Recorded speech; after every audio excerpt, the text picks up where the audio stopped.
TV. Leena তার বাড়িতে সবসময় ডান্স প্র্যাকটিস করত।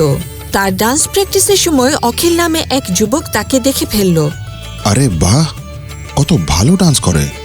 তখন অখিল লীনার ডান্স দেখার জন্য প্রতিদিন চুপি চুপি ওখানে এসে দাঁড়িয়ে থাকত। কিন্নর হলো বধূ। জয়া এক কিন্নর মেয়ের জন্ম দিল। এই কথা তার ননদ একদিন জেনে গেল। তারপর সে কথা পুরো বাড়িতে আগুনের মতো ছড়িয়ে দিল। হাই হাই হাই, সে কি কাণ্ড! তোমার ছেলের জীবন তো নষ্ট হয়ে গেল।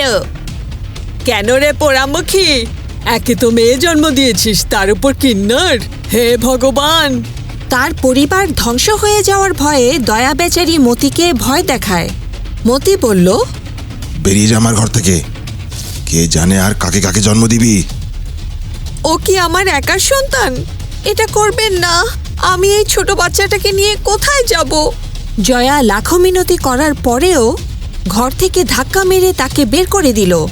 তখন তারা দুজনে একটা বস্তিতে এসে থাকতে লাগলো। তোমার তো পুরো কপালটাই ফুটো। আমি যদি তোমার জায়গায় হতাম, ওকে আমি কোথাও ফেলে দিতাম আর একটা ছেলে করে নিতাম। যেমন যেমন লোকেরা লীনার ব্যাপারে জানতে পারল, তেমন তেমন লোকজন ওকে বিদ্রূপ করত। এই লীনা, তুই আমাদের সাথে আর থাকিস না। হ্যাঁ, তোর জন্যই তো কলেজের ছেলেমেয়েরা আমাদের কে না কে ভেবে ভ্যাঙ্গায়। এই কথা লীনার খুব ভালো একজন বন্ধু যখন জানতে পারল, তখন কত মিথ্যাবাদী মেয়ে রে তুই। যা তো, তোর মতো মেয়েকে আর আমি নিজের বন্ধু রাখতে পারি না। এটা কি বলার মতো কোনো কথা হলো? বন্ধু যে কেউ হতে পারে। হ্যাঁ, কিন্তু তোর মতন আধখাচড়া ধরনের নয়। বেচারি লীনা কান্না করতে করতে ওখান থেকে বেরিয়ে গেল। আবার রাস্তায়, ওই তোর ঠমকানির তো ব্যাপারই আলাদা, কিন্তু একেবারে বোঝাই যায় না যে তোর আসলে ব্যাপার স্যাপার কি। নাচ নাচ ও রানী আমার। লীনা ছোটবেলা থেকে ডান্স করতে খুব পছন্দ করত, কিন্তু তার মা ছাড়া তাকে সাপোর্ট করার মতো আর কেউ ছিল না। মা, তুমি তো কখনো আমাকে কোনো কিছুর অভাব হতে দাওনি। আজকে তুমি যদি না থাকতে, জানি না আমার কি হতো। আরে লীনা মা, যা কিছু আছে সব তো তোমারই জন্য। লীনা সবসময় তার বাড়িতে ডান্স প্র্যাকটিস করত। সে ডান্স প্র্যাকটিস করার সময় অখিল নামে এক যুবক তাকে দেখে ফেলল। আরে বাহ, কত ভালো ডান্স করে।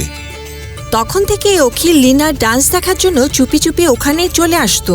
কিন্তু একদিন, নমস্কার কাকিমা। নমস্কার। কিন্তু বাবা, আমি তো তোমাকে চিনতে পারিনি। আমার নাম অখিল।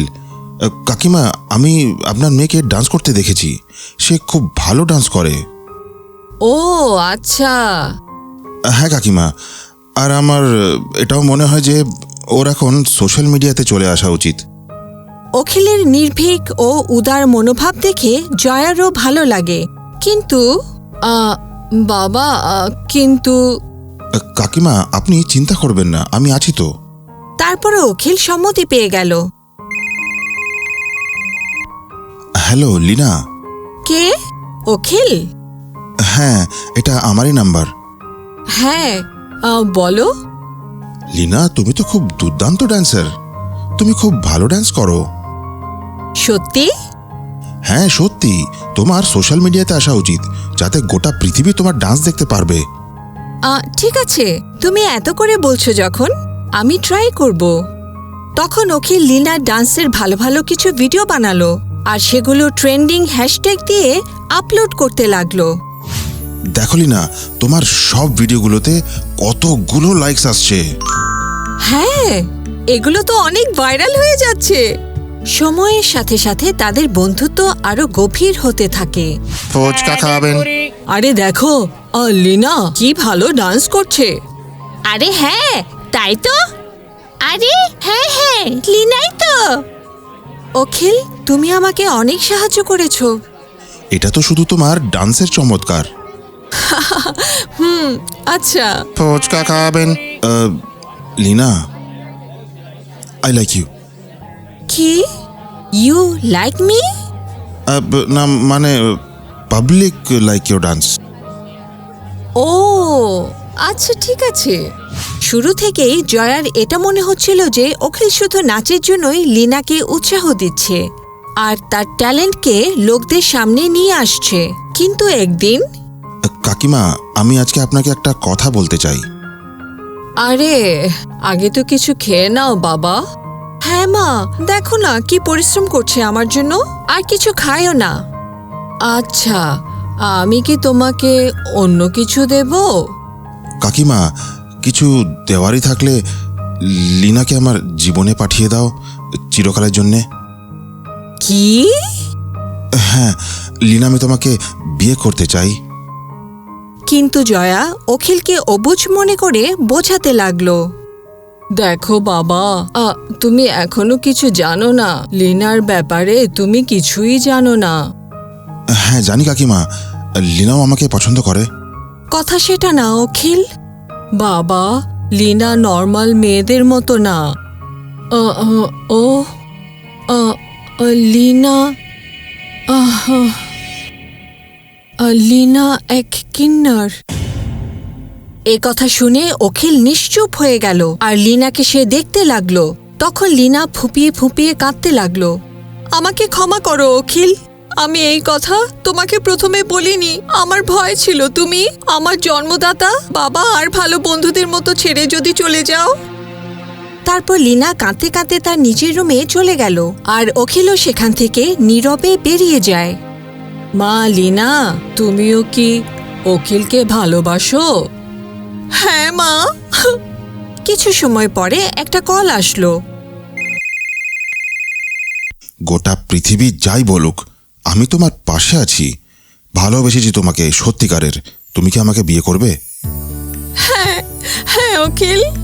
তারপর কিছুদিন পরে দুজনেরই বিয়ে হয়ে গেল আর লীনার পাবলিসিটি এত বেড়ে গেল, রিয়েলিটি শো থেকে ওর কাছে অফার আসতে লাগলো।